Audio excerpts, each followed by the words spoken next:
Welcome to the deep dive.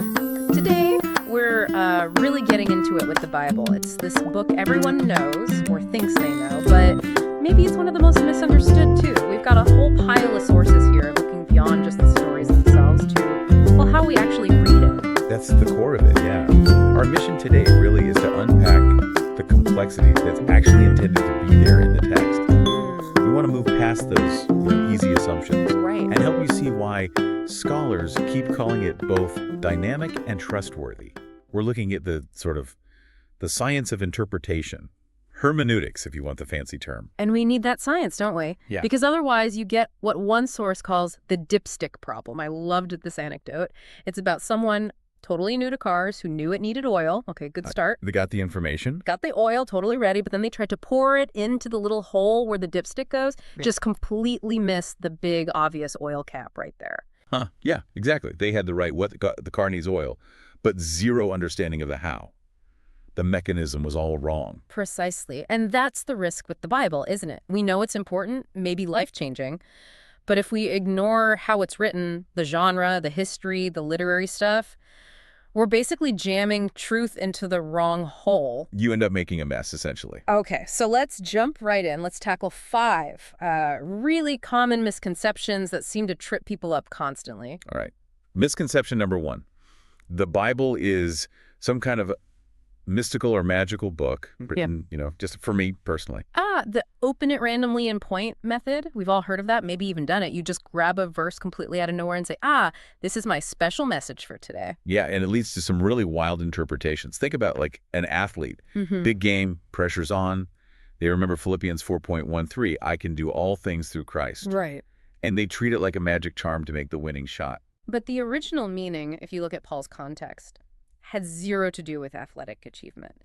It was about finding contentment, whether he had everything or nothing. Exactly. And the key danger here, one source points out, is egocentrism. It makes it all about me.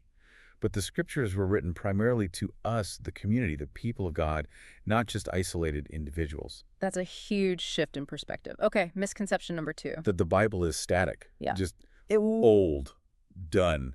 A historical document, maybe, but not alive. But the counterpoint is so important, isn't it? Our sources kept emphasizing it's living, active, even progressive. There's a story unfolding across the whole thing. Absolutely. If you miss that dynamic development, the connection between the Old and New Testaments it doesn't make sense. How do we see that dynamism in action? Well, look at how the New Testament writers use the Old Testament. Take Hosea 11.1. Out of Egypt I called my son. Originally, that's talking about Israel, the nation. Okay. But Matthew, in his gospel, he applies that exact verse to Jesus' family coming back from Egypt after fleeing Herod.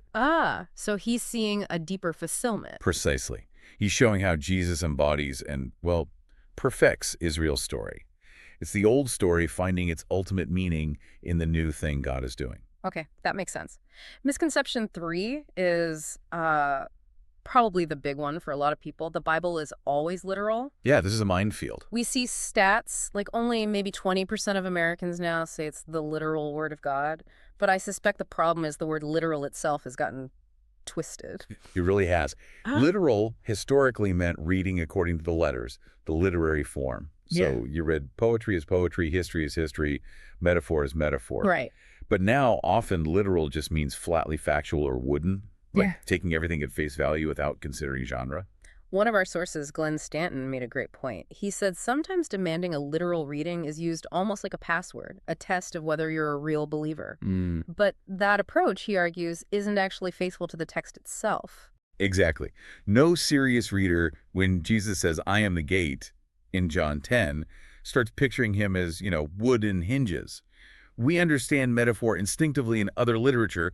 We just need to apply that same skill here. Makes sense. Okay, misconception 4. The Bible is basically just a rule book. You know the acronym BIBLE, Basic Instructions Before Leaving Earth. Right, the owner's manual view. Yeah. The problem is it's so reductive. If you treat it like a refrigerator manual, you only pull out when something's wrong. Yeah. You miss its actual core identity. It's fundamentally a story. The story, some would argue. The grand narrative that makes sense of all the other stories, including our own. Okay, but fair question here. If it's not primarily a rule book, where do people find the moral guidance? Isn't that a big reason people turn to it? That's a really important point. The guidance, the ethics, the rules, if you like, they're all embedded within the story. They make sense because of the relationship described, the character of God shown in action. So context is key again. Always. If you pull the rules out of the story, they just become dry, legalistic things. They lose their why. Got it. Okay, last one on the list. Misconception 5. The Bible